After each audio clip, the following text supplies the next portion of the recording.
High বন্ধুরা, তোমরা সবাই কেমন আছো? আশা করছি সবাই খুব খুব ভালো আছো, আমিও ভালো আছি। দেখো, মামামের স্কুল যাওয়ার টাইমটা ঠিক এরকম পরিমাণ বৃষ্টি নামলো,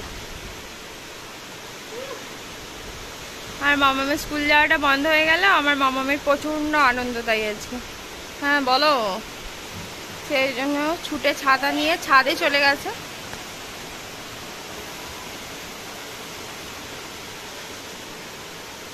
আর কাঁঠাল গাছটার উপর বৃষ্টিটা পড়ছে, কি সুন্দর লাগছে।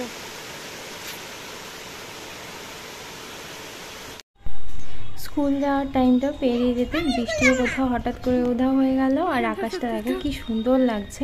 মাম্মাম বলছে দেখবে এসো মাম্মাম, যেমন আমি কার্টুনে আকাশ দেখি সেরকম আকাশ হয়েছে আজকে। আমিও গিয়েছিলাম সেই জন্যে আকাশটা দেখতে, আর তোমাদের সাথে শেয়ার করে দিলাম। আর আমাদের অ্যালামুন্ডা গাছটায় দেখেছো কত অ্যালামুন্ডা ফুল হয়েছে, দু রকমের গাছ একসাথে বাঁধা আছে, তো সেই জন্য আরও সুন্দর লাগছে। আর এখানে কাগজ ফুলের গাছটাতেও ফুল হয়েছে। আর এই মাত্র ওরা বৃষ্টিতে ভিজেছে বলে ওদের মনটাও খুব সুন্দর হয়ে রয়েছে। মানে বৃষ্টির জলে চান করার পর মানুষ, কি বলবো, মানুষ পশু পাখি সবারই মনটা যেমন শান্ত হয়ে যায়, ফুলগুলোর আজকে মনটা সেরকমই শান্ত হয়েছে। আর আকাশটা দেখে ওরা আরও আনন্দ পাচ্ছে, আকাশটা খুব সুন্দর হয়ে রয়েছে। আর এই শরতের পেঁজা মেঘগুলো না আরও আরও আরও সুন্দর লাগে। আর আমি তোমাদের সাথে দেখানোর চেষ্টা করছিলাম যে আমাদের বয়েজ মাঠে প্যান্ডেল শুরু হয়ে গেছে। ওখানে যেহেতু দুটো দুর্গা পুজো হয়, তো প্যান্ডেল শুরু হয়ে গেছে। আর এখানে দেখো আমাদের ক্রিসমাস ট্রিটা অনেক বড় হয়ে গেছে। তারপরে একটু বেলায় বেরিয়েছিলাম মাম্মামের জামা কিনতে। মাম্মাম বলতে আমার ভাইঝির জামা কিনতে, কিন্তু এই জামাগুলো আমার একদম পছন্দ হচ্ছিল না। আমি একটা ড্রেসের কথা বলে এসেছিলাম, কিন্তু ওর সাইজে পাওয়া যায়নি। তারপর বাড়ি এসে দেখলাম আমার একটা পার্সেল এসছে।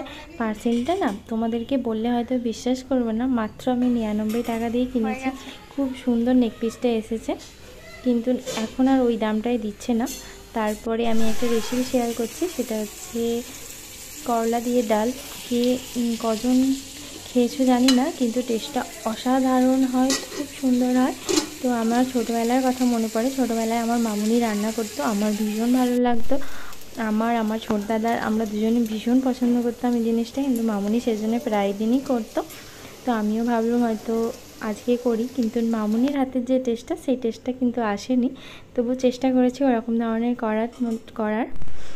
তো প্রথমে করলাগুলো ভেজে নিয়েছি, তারপর ডালটা সিদ্ধ করে সামান্য 5 ফোড়ন, লঙ্কা, তেজপাতা ফোড়ন দিয়েছি, দিয়ে আর ডালটা একটু ফুটিয়ে নামিয়ে দিয়েছি। এতেই যা ডালটা সুন্দর হয়, কিন্তু সেই ছোটোবেলার টেস্ট বললাম না, আর আসে না ওরকম। আমি হয়তো করতে পারি না, মামুনিদের হাতের রান্নাই হয়তো আলাদা ধরনের হয়, যেটা আমি হাতের চেষ্টা করলেও হয়তো কোনোদিন করতে পারবো না।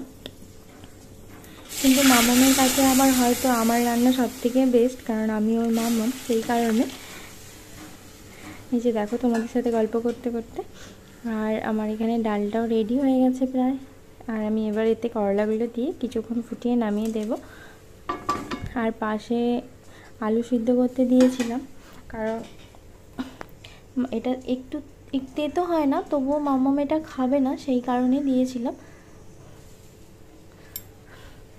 তো কার কীরকম পুজোর শপিং হলো অবশ্যই তোমরা কিন্তু আমাকে জানিও। আর আমিও আমার মামামের কতগুলো পুজো শপিং করেছি সেটাও খুব তাড়াতাড়ি তোমাদের সাথে শেয়ার করার চেষ্টা করব। দেখো এখানে ডালটা ফুটে গেছে, তারপরে ডালটা রেডি হয়ে গেছে।